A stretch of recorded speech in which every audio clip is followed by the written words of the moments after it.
નમસ્કાર સાથી મિત્રો, હું હિતેશ વઘાસિયા, રાજકીય વિશ્લેષક. આજે આપની સમક્ષ થોડી રાજકીય આગાહીઓ લઈને એના વિશેની વાત કરવા માટે આવ્યો છું. તો સૌપ્રથમ વાત કરીએ તો ટૂંક સમયની અંદર ગુજરાતના રાજકારણમાં ખૂબ જ મોટી ઉથલપાથલ જોવા મળશે અને એમાં ખાસ કરીને આપણે સૌ જાણીએ છીએ અને વાતો સાંભળીએ છીએ એ રીતે કે ગુજરાતના મંત્રીમંડળનું વિસ્તરણ થવાનું છે. પણ ફક્ત મંત્રીમંડળનું વિસ્તરણ નહીં, ક્યાંક ને ક્યાંક મને એવું લાગી રહ્યું છે કે મંત્રીમંડળની સાથે મુખ્યમંત્રીને પણ બદલવામાં આવશે અને આ પણ ટૂંક સમયમાં કરવામાં આવશે. ત્યાર પછીની વાત કરીએ તો આ રાજકીય આગાહીઓ નહીં પણ રાજકીય વિશ્લેષણ છે.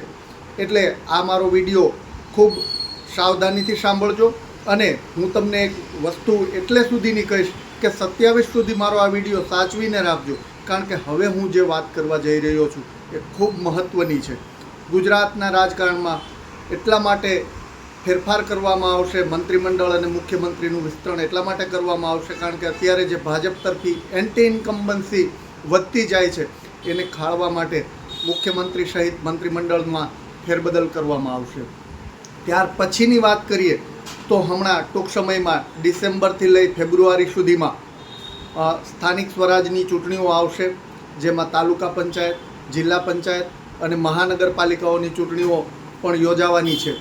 તો એ ચૂંટણીઓની વાત કરીએ તો સૌપ્રથમ વાત કરીએ આમ આદમી પાર્ટીની. તો આમ આદમી પાર્ટીને સ્થાનિક સ્વરાજની ચૂંટણીઓમાં પૂરતા ઉમેદવાર પણ મળવાના નથી.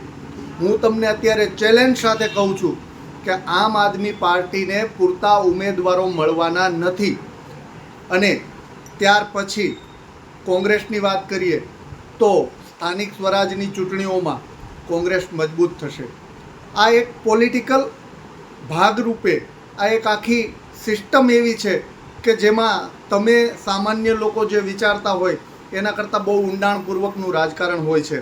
સ્થાનિક સ્વરાજની ચૂંટણીઓમાં આમ આદમી પાર્ટીને પૂરતા ઉમેદવારો નહીં મળે અને આમ આદમી પાર્ટીને માની લો કે એક એક્ઝામ્પલ તરીકે હું કહું કે આખા ગુજરાતમાંથી 50 સીટો જો જીતશે તો એની સામે કોંગ્રેસ 200થી 250 સીટો જીતશે. ઇનકેસ જો આમ આદમી પાર્ટી 100 સીટો જીતશે સ્થાનિક સ્વરાજની ચૂંટણીઓમાં તો કોંગ્રેસ 300થી 400 કે 500 ઉપર સીટો પણ જીતી શકે. આવું એક રાજકીય વિશ્લેષણ છે અને બાકી તમામ સીટો ઉપર ભાજપ જીતશે આવું એક ધારણા છે. એટલે ટૂંકી ભાષામાં કહીએ તો આમ આદમી પાર્ટી કરતાં કોંગ્રેસ 3 થી 4 ગણી સીટો વધારે જીતશે. અને ત્યાર પછીની વાત કરીએ કે 2027ની ચૂંટણીઓમાં શું થશે તો અત્યારથી આ વિડીયો મારો સાચવી રાખજો.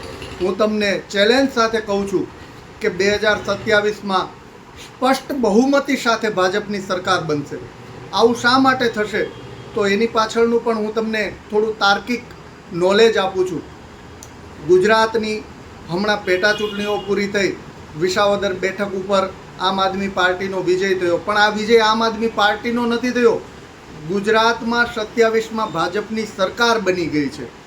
અને આવું એટલા માટે છે કારણ કે તમે જોતો હો અને રાજકીય રીતે વિચારતા હો તો આમ આદમી પાર્ટી એવી જગ્યાએ મજબૂત થાય છે થોડી ઘણી અંશે કે જ્યાં પહેલાં ભૂતકાળમાં કોંગ્રેસ મજબૂત હતી.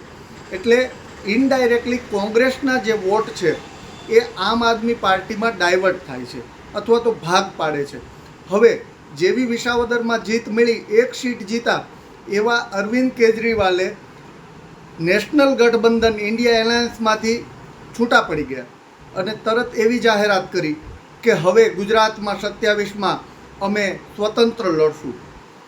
સીધી ને ચોખ્ખી વાત છે ભાઈ, કોંગ્રેસ અને આમ આદમી બંને અલગ અલગ લડે એટલે ટૂંકમાં કહીએ તો મતોનું વિભાજન થાય અને ભાજપની સરકાર બને.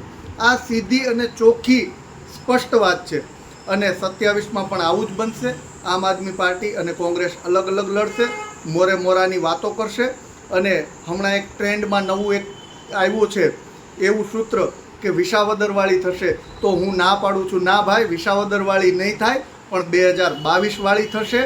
આ વાત સ્પષ્ટ છે અને આ વાત તમે અત્યારથી આ વિડીયોના માધ્યમથી સાંભળી છે તો આ વિડીયોને સાચવી રાખજો અને 27માં ફરી પાછા તમે મને યાદ કરજો એટલા માટે આ વિડીયો મેં અત્યારે બનાવ્યો છે. ખાસ ગુજરાતની તમામ જનતાને મારી બે હાથ જોડીને વિનંતી છે કે તમે અમુક જે સાયકોલોજીકલી ઇફેક્ટ કરવાવાળા કે સાયકોલોજીકલી જે ખોટી રીતે ગુમરાહ કરવાવાળા લોકો નીકળ્યા છે એનાથી સાવધાન રહેજો. અસ્તુ. જય હિન્દ, જય ભારત.